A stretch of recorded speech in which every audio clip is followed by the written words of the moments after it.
Hello friends, ಎಲ್ಲರಿಗೆ ನಮಸ್ಕಾರ. Kannada life ಸ್ಟೋರಿನಿಂದ ಪ್ರತಿಯೊಬ್ಬರಿಗೆ ತುಂಬ ಧನ್ಯವಾದಗಳು. Thank you so much. ಸಮಚೋಲಕರ ಬಳಿಗೆ ಹೋಗಲು ಸಂಗಾತಿಯ ಮನವೊಲಿಸುವ ವಿಧಾನಗಳು. ಸಮಸ್ಯೆಗಳನ್ನು ನಿವಾರಣೆ ಮಾಡಲು ನೀವು ಸಮಚೋಲಕರ ಬಳಿಗೆ ಹೋಗಲು ನಿರ್ಧರಿಸಿದರೆ ಈ ಸ್ಟೋರಿ ಕೇಳಿ ಸ್ವಲ್ಪ. ವೈವಾಹಿಕ ಜೀವನವು ಯಾವಾಗಲೂ ಆರಂಭದಲ್ಲಿ ಇದ್ದಂತೆ ಸುಖಮಯ ಹಾಗೂ ಸಂತೋಷದಿಂದ ಕೂಡಿರುವುದು ಎಂದು ಹೇಳಲು ಆಗದು. ಕೆಲವು ದಾಂಪತ್ಯದಲ್ಲಿ ಆರಂಭದಲ್ಲೇ ಸಮಸ್ಯೆಗಳು ಎದ್ದು ಕಂಡರೆ, ಇನ್ನೂ ಕೆಲವು ದಾಂಪತ್ಯದಲ್ಲಿ ಕೆಲವು ವರ್ಷಗಳು ಉರುಳಿದ ವೇಳೆ ಸಮಸ್ಯೆಗಳನ್ನು ಕಂಡು ಬರುವುದು. ದಾಂಪತ್ಯದಲ್ಲಿ ಯಾವಾಗಲೂ ಜಗಳವಾಗುತ್ತಿದ್ದಲ್ಲೇ ಪರಸ್ಪರ ಪ್ರೀತಿಯು ಕಡಿಮೆಯಾಗುತ್ತಿದ್ದಾರೆ. ಆಗ ಸಮಚೋಲಕರ ನೆರವು ಪಡೆಯುವುದು ಅತಿ ಅಗತ್ಯ. ಇಂತಹ ಸಂದರ್ಭದಲ್ಲಿ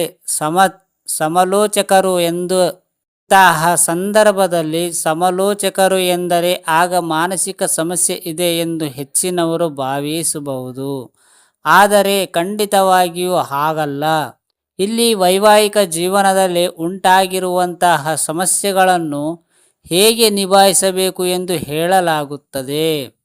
ಆದರೆ ಸಂಗಾತಿಯನ್ನು ಅದಕ್ಕೆ ಒಪ್ಪಿಸುವುದು ಸ್ವಲ್ಪ ಕಷ್ಟವಾದರೂ ಹೇಗೆ ಒಪ್ಪಿಸಬಹುದು ಎಂದು ನಾವು ನಿಮಗೆ ಈ ಸ್ಟೋರಿಯಲ್ಲಿ ಹೇಳಲಾಗಿದೆ. ಲಾಭಗಳನ್ನು ಪರಿಗಣಿಸಿ.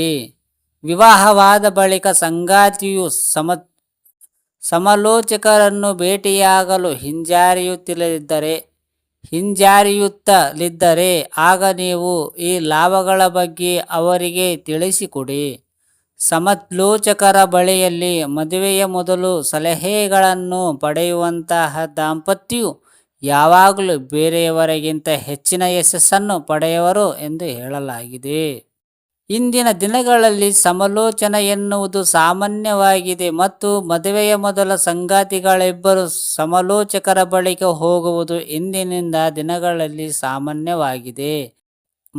ಮದುವೆಯ ಮುನ್ನ ಸಮಾಲೋಚಕರ ಬಳಿಕ ಹೋದ ಹೆಚ್ಚಿನ ದಾಂಪತ್ಯವು ತೃಪ್ತಿದಾಯಕವಾಗಿದೆ ಎಂದು ಅಧ್ಯಯನಗಳು ಹೇಳಿವೆ.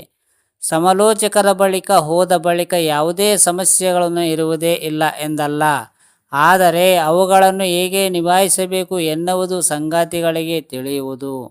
ಮದುವೆಯ ಬಳಿಕ ಕೂಡ ಸಮಾಲೋಚಕರ ಬಳಿಕ ಹೋಗಬಹುದು.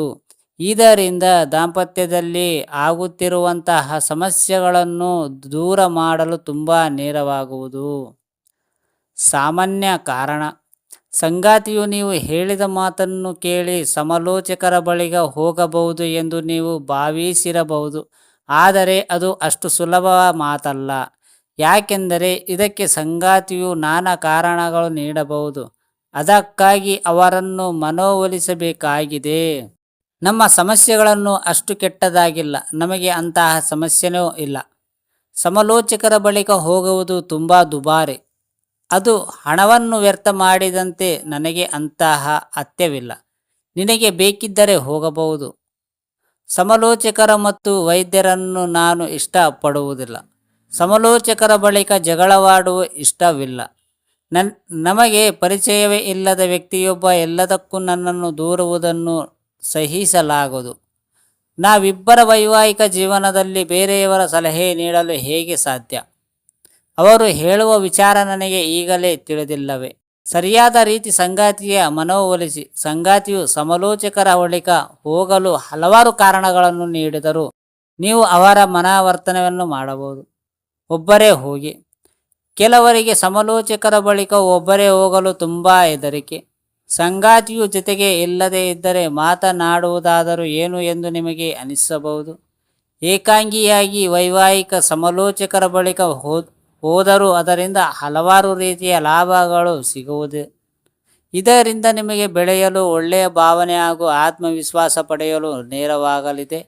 ಸಂಗಾತಿಯಿಂದಾಗಿ ಕೆಲವೊಂದು ಸಮಸ್ಯೆಗಳನ್ನು ಬರುತ್ತಿದ್ದರೂ ಸಮಾಲೋಚಕರು ನಿಮಗೆ ಸಲಹೆಗಳನ್ನು ನೀಡಬಹುದು ಮತ್ತು ಅದನ್ನು ನಿಭಾಯಿಸುವ ಸೂತ್ರ ಹೇಳಿಕೊಡಬಹುದು. ಸಂಗಾತಿಯ ಸಮಾಲೋಚಕ ಬಗ್ಗೆ ನಕಾರಾತ್ಮಕ ಭಾವನೆ ಇದ್ದರೂ ನಿಮ್ಮ ಧನಾತ್ಮಕ ಭಾವನೆಯು ಸಂಬಂಧವನ್ನು ಉತ್ತಮಪಡಿಸುವುದು. ಏಕಾಂಗಿಯಾಗಿ ನೀವು ಸಮಾಲೋಚಕರ ಬಳಿಕ ಹೋದ ಬಳಿಕ ಆಗುವಂತಹ ಬದಲಾವಣೆಗಳನ್ನು ಸಂಗಾತಿಯು ಗಮನಿಸಬಹುದು. ನಿಮ್ಮಲ್ಲಿ ಆಗುವಂತಹ ಧನಾತ್ಮಕ ಬದಲಾವಣೆಗೆ ಬಳಿಕ ಆಕೆ ಕೂಡ ಸಮಾಲೋಚಕರ ಬಳಿಕ ಹೋಗಲು ನಿರ್ಧಾರ ಮಾಡಬಹುದು. ಕೇವಲ ಒಂದು ಸಲ ಸಮಾಲೋಚಕರ ಬಳಿಕ ಹೋದರೆ ಅದು ಕೆಲಸ ಮಾಡುವುದೆಂದು ನೀವು ಭಾವಿಸಬಾರದು. ನಿಮ್ಮ ಚಿಂತೆಯನ್ನು ಶಾಂತವಾಗಿ ತಿಳಿಸಿ. ವೈವಾಹಿಕ ಸಮಾಲೋಚಕರ ಬಳಿಕ ಹೋದ ವೇಳೆ ಹೆಚ್ಚಾಗಿ ಸಂಗಾತಿಯನ್ನು ದೂರಿರುವುದು ಇದ್ದೇ ಇದೆ. ವೈವಾಹಿಕ ಜೀವನದ ಸಮಸ್ಯೆಗಳಿಗೆ ಸಂಗಾತಿಯು ಕಾರಣ ಮತ್ತು ಇದನ್ನು ಬಗೆಹರಿಸಲು ಸಮಾಲೋಚಕರು ನೇರವಾಗಬೇಕು ಎಂದು ಹೇಳುವುದು. ಕೆಲವರು ಸಮಾಲೋಚಕರ ಬಳಿಕ ಬರದೇ ಇದ್ದರೆ ವಿಚ್ಛೇದನ ನೀಡುವುದಾಗಿಯೂ ಹೇಳುವರು. ಆದರೆ ಇದೆಲ್ಲದರಿಂದ ಸಂಬಂಧಕ್ಕೆ ಹಾನಿ ಆಗುವುದು. ಇಂತಹ ಸಮಸ್ಯೆಯನ್ನು ತುಂಬ ಶಾಂತವಾಗಿ ಬಗೆಹರಿಸುವುದು ಅಗತ್ಯ. ಸಂಗಾತಿಗೆ ಬದಲಾಗಬೇಕು ಎಂದು ನೀವು ಬಯಸಬಾರದು. ನೀವು ಕೂಡ ಕೆಲವೊಂದು ಬದಲಾವಣೆಗಳನ್ನು ಮಾಡಬೇಕು. ಸಮಾಲೋಚಕರ ಬಳಿಕ ಹೋಗಲು ಬೆದರಿಕೆ ಹಾಕಬೇಡಿ ಅಥವಾ ನಿಂದನೆ ಮಾಡಬೇಡಿ. ಇದರ ಬದಲಿಗೆ ನೀವು ತುಂಬ ಶಾಂತವಾಗಿ ಅವರಿಗೆ ವಿಚಾರಗಳನ್ನು ತಿಳಿಸಿ. ಸಂಗಾತಿಯು ಅಭಿಪ್ರಾಯ ಹೇಳಿ. ವೈವಾಹಿಕ ಜೀವನದಲ್ಲಿ ಇಬ್ಬರ ಅಭಿಪ್ರಾಯವು ಅತಿ ಅಗತ್ಯ. ಆದರೆ ಸಮಾಲೋಚಕರ ಬಳಿಕ ಹೋಗುವ ಸಂದರ್ಭದಲ್ಲಿ ಹೆಚ್ಚಾಗಿ ಕೇವಲ ಒಬ್ಬ ಸಂಗಾತಿಯು ಅಭಿಪ್ರಾಯ ಮಾತ್ರ ಮುಖ್ಯವಾಗಿರುವುದು. ಆದರೆ ಸಂಗಾತಿಗೆ ಕೂಡ ಅವರ ಅಭಿಪ್ರಾಯ ಹೇಳಲು ಬಿಡಿ. ಸಮಾಲೋಚನೆಯ ವೈವಾಹಿಕ ಸಂಬಂಧವನ್ನು ಇನ್ನಷ್ಟು ಬಲಪಡಿಸುವುದು ಎಂದು ಹೇಳಿ. ಫ್ರೆಂಡ್ಸ್, ಅರ್ಥ ಆಯ್ತಾ ಈ ಸ್ಟೋರಿ ಕೇಳಿದ ಪ್ರತಿಯೊಬ್ಬರಿಗೆ ತುಂಬ ಧನ್ಯವಾದಗಳು. Thank you so much.